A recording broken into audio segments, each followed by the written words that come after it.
Why are you targeting the elderly to save money? We have found a £22 billion black hole in the economy, and we've got to fix it. What we're not going to do is pretend it isn't there or paper over it. That's what the last government did, and it made it worse. That means we've got to make tough choices. Today, an absolute bombshell has rocked British politics. Keir Starmer's Labour government is spiralling into chaos, engulfed in a political firestorm that could spell the end of his leadership. Secret deals, shocking betrayals, and a rebellion growing from within his OWN party. Could this be the beginning of the end for Starmer? You need to hear what's happening because the stakes have never been higher.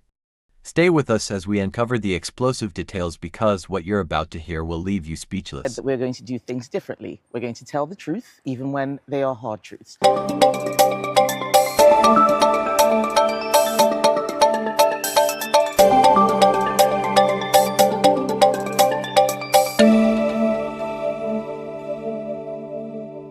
First, let's start with the cold, hard numbers, because the data paints a devastating picture. A newly released tech poll shows that both Labour and the Conservatives are sliding in public support. But there's one party that's gaining, and Fast Reform UK is up 3 points, sending shockwaves through Westminster. And the worst part for Labour, it's not just public opinion turning against them, it's their own MPs. Reports have emerged that Labour's leadership was hiding critical decisions from both the public and their own party. We're talking about massive aid cuts to Ukraine secretly implemented while Starmer was publicly declaring full support for the war effort. Internal documents leaked from within Labour itself revealed discussions on how to systematically reduce Britain's financial and military backing, all while telling voters the exact opposite. Was this a strategic cost-cutting move, or was it a deliberate deception? That's what Keir Starmer was telling the British people. But behind closed doors, his team was having a very different conversation.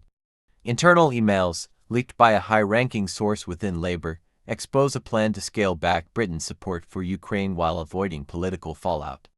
The aim, to minimize public backlash while making cuts that could damage Britain's international standing. And here's where it gets even worse. The fallout from this revelation has been swift and devastating. Senior Labour ministers are resigning one after another. One of Starmer's closest allies, a key minister who stood by him through every major decision, has now walked away, calling his leadership unsustainable. But that's just the beginning. Sources inside Parliament tell us that emergency meetings have been held late into the night. Labour MPs are furious. Some are panicking, realizing that this scandal could cost them the next general election. Others, they see this as an opportunity to replace Starmer before it's too late. Let's break down what this means for Britain's future. First, this crisis is already taking a toll on the economy. The pound has wobbled as investors react to the political uncertainty. Second, Labour's approval ratings are dropping. A new poll reveals that 52% of Britons believe the country is moving in the wrong direction under Labour. Only 22% think the government is on the right track. And here's the real kicker: despite all of this, Starmer is refusing to step down. Instead of taking responsibility, Starmer is digging in. His team is in full damage control mode, scrambling to stop the bleeding. But the deeper they try to bury this scandal, the worse it gets. And there's more more. Reports are now emerging that Starmer's team has been actively silencing Labour MPs who dared to speak out about the aid cuts. Insiders claim that those who raised concerns were pressured into staying quiet. Any public criticism was seen as a threat to Labour's election prospects. This isn't just mismanagement. This is an attempt to control the narrative, to keep the truth from reaching the British public, and it's backfiring. Opposition parties are pouncing on this scandal, calling it the biggest Labour betrayal in modern history.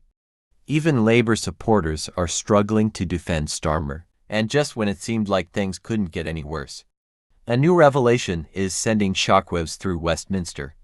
Labour is reportedly planning a massive reshuffle, an attempt to replace the ministers who resigned and project an image of stability. But will it work, or will it just be seen as a desperate move to cling to power? And let's not forget, the worst may still be coming. If more damaging leaks emerge, Starmer's leadership could be over within weeks.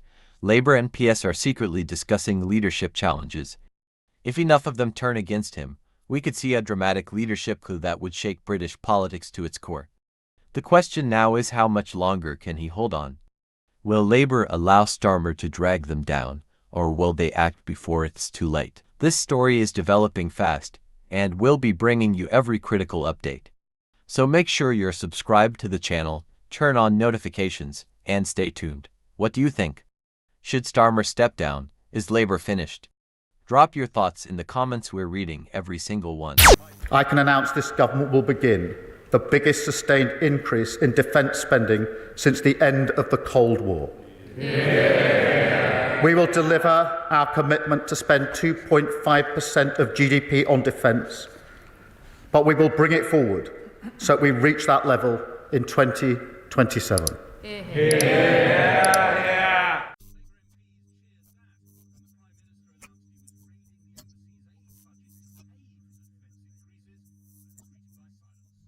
But, Mr. Speaker, in the short term, it can only be funded through hard choices. And in this case, that means we will cut our spending on development assistance, moving from 0.5% of GNI today to 0.3% in 2027, fully funding our increased investment in defence.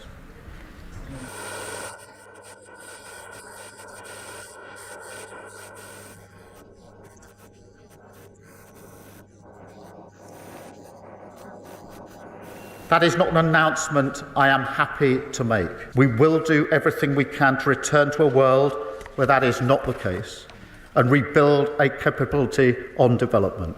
Some felt this was a move not only triggered by Donald Trump's withdrawal of support for Europe's defence, but emulating his domestic choices too, and those of Reform UK leader Nigel Farage.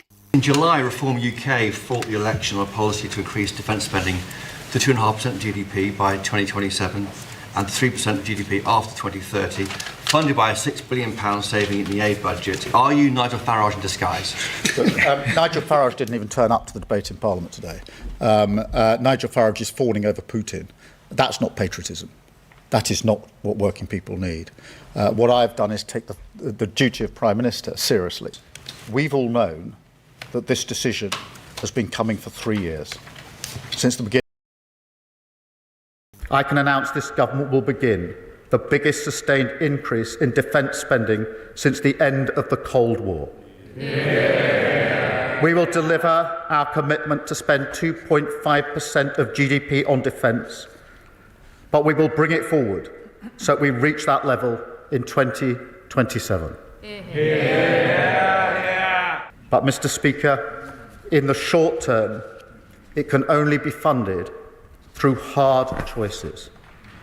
And in this case, that means we will cut our spending on development assistance, moving from 0.5% of GNI today to 0.3% in 2027, fully funding our increased investment in defence.